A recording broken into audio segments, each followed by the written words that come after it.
Hello friend, ನಮಸ್ತೆ. ಇದು ನನ್ನ ಫಸ್ಟ್ ಮಿನಿ ಬ್ಲಾಗು, ಅಂದರೆ ವಾಯ್ಸ್ ಓವರ್ ಕೊಡ್ತಾ ಇರೋವಂಥದ್ದು. ಬೆಳಗ್ಗೆ ಎದ್ದು ಸೂರ್ಯನ ನೋಡ್ಕೊಂಡ ದೇವ್ರಿಗೊಂದು ನಮಸ್ಕಾರ ಹಾಕಿ, ಸರಿ ಇಲ್ಲೊಂದು ಸಲಾಡ್ ಮಾಡ್ಕೊಳ್ಳೋಣ ಅಂತ ಹೆಲ್ದಿಯಾಗಿ ಒಂದು ಡ್ರಿಂಕು ಮಾಡ್ಕೋತೀನಿ ನಾನು. ಆ್ಯಕ್ಚುಲಿ ಡಿ ಐ ವೈ ಅಂತೀನಿ, ಡಿಟಾಕ್ಸ್ ಡ್ರಿಂಕ್ ಅದು.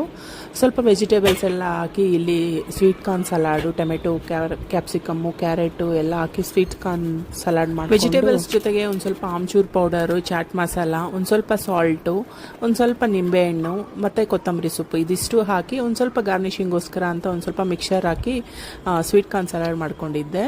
ಮತ್ತು ತುಂಬ ವರ್ಷಗಳಾದಮೇಲೆ ಪ್ರವಾಸದ ಮೂವಿ, ಅದು ವರ್ಷ ಮೂವಿ ನೋಡ್ತಾ ಇದ್ದೆ ನಾನು. ಚೆನ್ನಾಗಿದೆ ಈ ಕ್ಲೈಮೇಟ್ ನೋಡಿಕೊಂಡು. ದೇವಸ್ಥಾನದಲ್ಲಿ ಪೂಜೆ ನಡೀತಾ ಇತ್ತು. ಸರಿ ಈವ್ನಿಂಗ್ ಆಗ್ತಾ ಇತ್ತು, ಮಕ್ಕಳೇನಾದರೂ ಸ್ನ್ಯಾಕ್ ಮಾಡಮ್ಮ ಅಂತ ಹೇಳ್ತಾ ಇದ್ರು. ಸರಿ ಔಟ್ಸೈಡ್ ಹೋಗಲಿಲ್ಲ, ಬೇಲ್ಪುರಿ ಮನೆಯಲ್ಲೇ ಮಾಡೋಣ ಅಂತ ಎಲ್ಲ ರೆಡಿ ಮಾಡ್ಕೊಂಡಿದ್ದೀನಿ.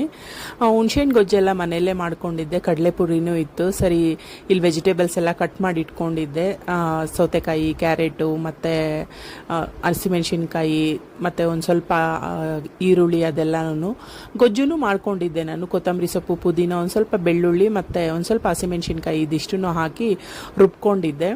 ಇವೆಲ್ಲ ಕಟ್ ಮಾಡಿ ಇಟ್ಕೊಂಡಿರೋ ಅಂಥ ಫುಲ್ ತರಕಾರಿನ ಎಲ್ಲ ಹಾಕಿ, ಅಂದರೆ ವೆಜಿಟೇಬಲ್ಸ್ನೆಲ್ಲ ಹಾಕಿ, ಅದ್ರ ಮೇಲೆ ಒಂದು ಸ್ವಲ್ಪ ಈ ಖಾರ ಚಟ್ನಿ ಹಾಕ್ಕೊಂಡು, ಅದ್ರ ಮೇಲೆ ಒಂದು ಸ್ವಲ್ಪ ಉಪ್ಪು ಮತ್ತು ಒಂದು ಸ್ವಲ್ಪ ಚಾಟ್ ಮಸಾಲ ಅದು ಹಾಕಿ ಮಿಕ್ಸ್ ಮಾಡ್ಕೊಳ್ತಾ ಇದ್ದೀನಿ. ಮತ್ತು ಅದ್ರ ಜೊತೆಗೆ ಒಂದು ಸ್ವಲ್ಪ ನಾನು ಮಾಡಿಟ್ಕೊಂಡಿದ್ನಲ್ಲ ಹುಣಸೆ ಹಣ್ಣು ಸ್ವೀಟ್ ಗೊಜ್ಜು, ಅದನ್ನು ಹಾಕಿ ನೀಟಾಗಿ ಮಿಕ್ಸ್ ಮಾಡ್ಕೊಬೇಕು. ಮನೆಯಲ್ಲೇ ಮಾಡ್ಕೊಳ್ಳೋದ್ರಿಂದ ಸ್ವಲ್ಪ ಚೆನ್ನಾಗಿರುತ್ತೆ, ಕ್ಲೀನಾಗೂ ಇರುತ್ತಲ್ವ. ಸರಿ ಜಾಸ್ತಿ ಕ್ವಾಂಟಿಟಿಯಲ್ಲೂ ಮಾಡ್ಕೋಬೋದು ಅಂತ ಹೇಳ್ಬಿಟ್ಟು ಮಕ್ಕಳು ಎಲ್ಲರೂ ಹೊಟ್ಟೆ ತುಂಬ ತಿಂತಾರೆ ಅಂತ ಒಂದು ಸ್ವಲ್ಪ ಚಾಟ್ ಮಸಾಲ ಹಾಕ್ಕೊಂಡು ಮಿಕ್ಸ್ ಮಾಡ್ಕೊಳ್ತಾ ಇದ್ದೀನಿ. ಅದ್ರ ಮೇಲೆ ಒಂದು ಸ್ವಲ್ಪ ಟಾಪಿಂಗೋಸ್ಕರ ಒಂದು ಸ್ವಲ್ಪ ಮಿಕ್ಸರ್ ಹಾಕ್ಕೊಂಡು, ಮನೇಲಿ ಮಿಕ್ಸರೂ ಇತ್ತು ತಂದಿದ್ದು. ಸರಿ ಅದನ್ನೆಲ್ಲ ಹಾಕ್ಕೊಂಡು ಮಿಕ್ಸರ್ ಹಾಕ್ಕೊಂಡು ನಾವು ಈ ಬೇಲ್ಪುರಿನ ಈವ್ನಿಂಗು ಎಲ್ಲರೂ ಒಂದು ಸ್ವಲ್ಪ ಲೆಮನ್ ಜ್ಯೂಸ್ ಒಟ್ಟಿಗೆ ಎಂಜಾಯ್ ಮಾಡ್ಕೊತ ತಿನ್ಕೊಂಡ್ವಿ. ಮಕ್ಕಳಿಗೆಲ್ಲನೂ ಮನೆಯಲ್ಲೇ ಏನಾದರೂ ಮಾಡಿಕೊಟ್ಟಾಗ ಅವ್ರಿಗೊಂಥರ ಸ್ಯಾಟಿಸ್ಫ್ಯಾಕ್ಷನ್ ಇರುತ್ತಲ್ಲ, ಸ್ವಲ್ಪ ಚೆನ್ನಾಗಿರುತ್ತೆ ತಿನ್ನೋದಕ್ಕೂ ಅಷ್ಟೇ. ಮತ್ತು ನಮಗೂ ಒಂಥರ ಅವ್ರದ್ದು ಯಾವುದಾದ್ರೂ ಒಂದು ಆ್ಯಕ್ಟಿವಿಟಿಯಲ್ಲಿ ಬ್ಯುಸಿ ಮಾಡಿರ್ತೀವಿ ಅಂಥೇಳಿ, ಆ ಆ್ಯಕ್ಟಿವಿಟಿ ನಮಗೂ ಆ್ಯಕ್ಟಿವಿಟಿ ಆಗುತ್ತೆ ಹಂಗಂತಲ್ಲ, ಬಟ್ ಅಂದ್ರೂ ಅವ್ರನ್ನೂ ಒಂದು ಸ್ವಲ್ಪ ಬ್ಯುಸಿ ಮಾಡ್ಬೋದು ಅಂತ. ಸಮ್ಮರ್ ಲೀವ್ ಇರೋದ್ರಿಂದ ಈವ್ನಿಂಗ್ ಟೈಮು ಈ ಥರನೇ ಹೋಗ್ತಾ ಇದೆ. ಒಂದು ಪ್ಲೇಟ್ ಫುಲ್ಲು ಹಾಕ್ಕೊಂಡು ನೀಟಾಗಿ ಎಲ್ಲರೂ ಕೂತ್ಕೊಂಡು ಮಾತಾಡ್ಕೊಳ್ತಾ ತಿನ್ಕೊಳ್ತಾ ಇದ್ವಿ.